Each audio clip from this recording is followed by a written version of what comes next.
Isang lihim na matagal nang tinatago, ngayon ay sumabog sa digmaan. Paano nga ba nagsimula ang sigalot na yumanig sa buong mundo? Alamin natin ang ugat ng digmaan ng Russia at Ukraine. Una, mahalaga ang kasaysayan. Dating magkaalyado ang Ukraine at Russia sa ilalim ng Soviet Union. Pero nung bumagsak ang Soviet Union noong 1991, naging malaya ang Ukraine.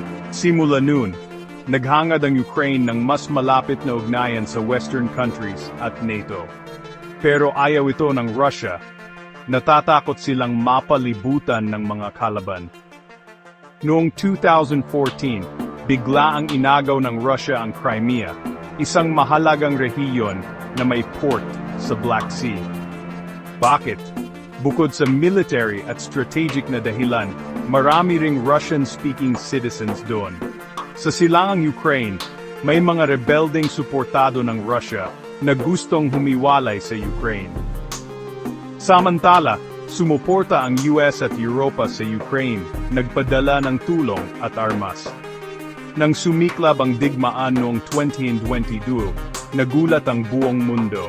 Nagkaroon ng malawakang pag-atake, libu-libong sibilyan ang naapektuhan, at tumaas ang presyo ng langis at pagkain.